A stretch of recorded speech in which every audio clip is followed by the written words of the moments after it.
Police in Arkansas are now facing a little bit of heat after they used what's referred to as a pit maneuver to stop a woman who took a little too long to pull over. Okay, so she was being pulled over for speeding. She was going a little over the speed limit, and she decided that it was a little too dark and she didn't want to just pull over on the side of the freeway. And since she took a little too long, this is what happened. July 2020, Nicole Harper was driving home on the I-67 and is alleged to have been clocked for speeding by Senior Corporal Rodney Dunn, who claims that she fled. But in the video, we see an obvious decrease in speed as Harper pulls into the right lane and activates her turn signal. She claims it was to indicate she was going to exit the interstate, as the area had a reduced shoulder. Regardless of Harper's actions and indications that she would stop, Corporal Dunn initiates a pit maneuver.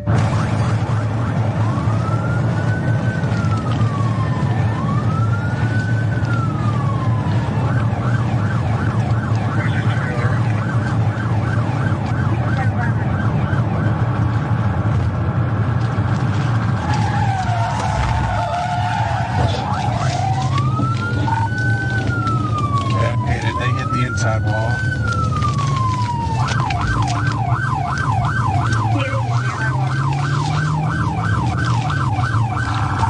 They roll over, get me EMS started.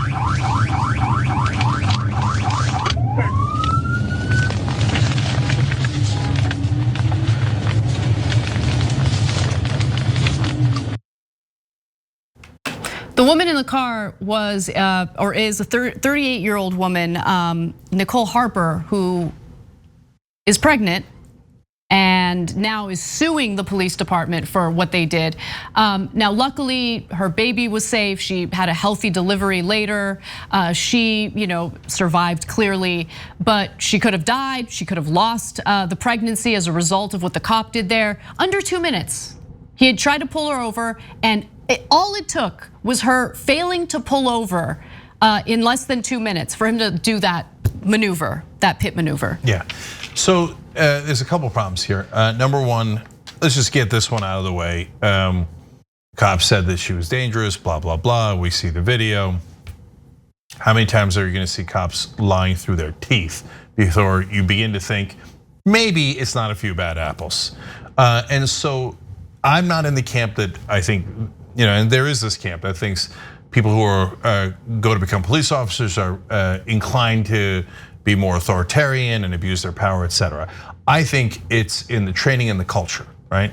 And so, which gets to the heart of this story, which is, well, we teach them all these things that are not just militaristic. Sometimes the military actually handles situations better than police do. I've talked to people who are part of military police and regular police, and some who are in both, and they say, oh no, the military is far more careful with the lives of civilians of other countries than our own police forces are careful with our lives, right? And so we give them tanks and they want to use tanks. We give them AR-15s, they want to use whatever it is that we're giving them, right? And then we teach them a pit maneuver, and they're jonesing to use it. They can't wait to use it, and it's gonna be so cool. It looks cool. And it's bad guys, and you're the good guy, and it's like out of a movie. And then you tip them over, and you got them.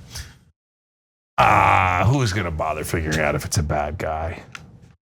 She took 2 minutes. It was a little too long. And he was jonesing to do it. She had her emergency lights on, indicating that she's acknowowledging the cop. I mean, we all saw the video. We all saw it. We all saw it. There's no question she was not dangerous. They don't care about people's lives at all.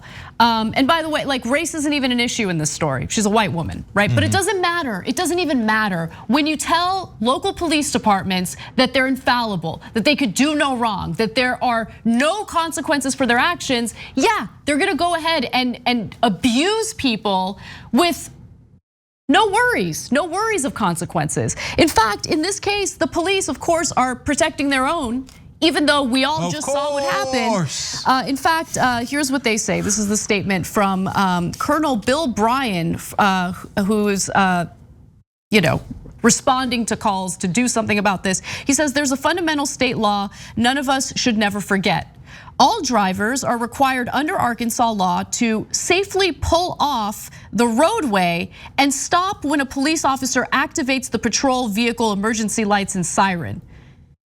Give her some time to do it. Just give her some time to do it. It's a woman who's driving alone in a dark highway, and she didn't feel safe pulling over on said highway until she could exit and do it safely and feel comfortable. She had her emergency lights on. She wasn't speeding at that point. She wasn't trying to evade the police officer. He didn't even give her any time. It was less than 2 minutes between the time he tried to pull her over and the time that he did the pit maneuver. Less than 2 minutes. And you saw the shoulder looked narrow to me. And so I can see why she was concerned about pulling over in that shoulder. I wouldn't know what to do in that situation, right? Because you're on the highway. It's easier when you're on a local road. You pull over to the side. Everybody knows that, right? Yeah. And when she did the blinker and the emergency lights, it was super obvious she was trying to comply with the directions, right? So now look, again, go to the heart of the issue here.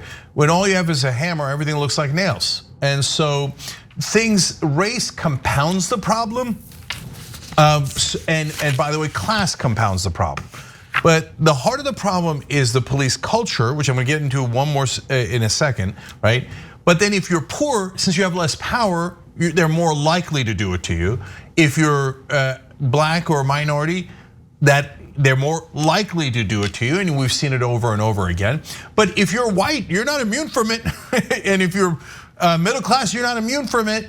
And even in that case, we don't even know. She could have been rich. I mean, she's not driving the fanciest car in the world, right? But by the way, that is like, if she was driving a really nice car, you think he does the pit maneuver to her? No, she's driving like a Mercedes or a Volvo or something, right? I don't know. But class and race are parts of the issue, no question about it. But now let's go to the core of why police feel like they can abuse their authority in this country.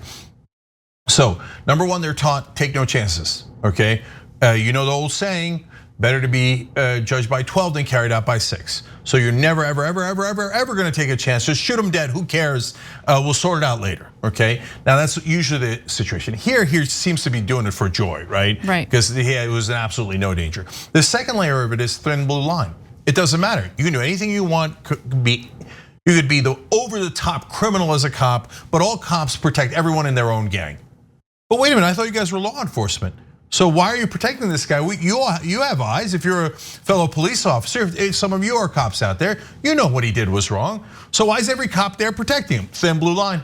They're in my gang, they're in my gang. Where are all the pro-life zealots? That's what I wanna know. Yeah. Where are all the pro-life zealots? Where are they? Where are they? All the ones who support Texas banning abortions past 6 weeks. All the people who claim that they're pro-life because of the fact that they support these disgusting, restrictive reproductive laws.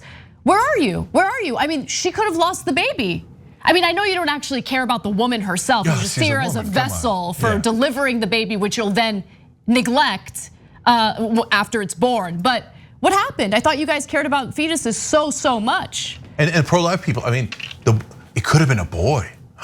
Okay, anyways, the third leg of why the cops abuse their authority in this country systematically is because they're not held accountable. They're above the law. They win on almost every criminal case. Our mainstream media brainwashed everybody into think cops never lie. A hilarious joke.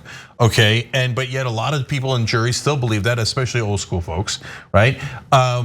Prosecutors don't go after them because they're local prosecutors who work with those same cops every day. But the most important part of it is qualified immunity. So you're not allowed to sue cops personally, right? When they're acting as police officers. So now, if he thought he could be sued for that, if he got the wrong person, do you think he tips her over? If he thought he could lose his house and he could lose his job and be held responsible, do you think he would have done that? My guess is he would have thought twice, 3 times, 4 times, 5 times. But conservatives in this country say, nope, cops are above the law, qualified immunity, okay? They should never be held personally responsible for their actions. So now, by the way, progressives want to do criminal justice reform. Cori Bush has been the top fighter on this, a wonderful Justice Democrat. And she's saying, no, I'm not gonna let you do weak sauce police reform that isn't actually reform.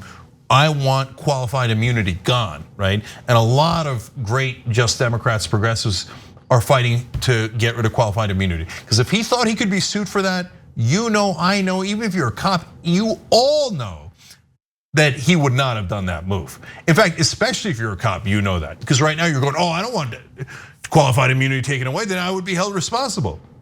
Yeah, that's the point. Thanks for watching The Young Turks, really appreciate it. Another way to show support is through YouTube memberships. You'll get to interact with us more. There's live chat emojis, badges. You've got emojis of me, Anna, John, JR. So those are super fun. But you also get playback of our exclusive member-only shows and specials right after they air. So all of that, all you gotta do is click that join button right underneath the video. Thank you.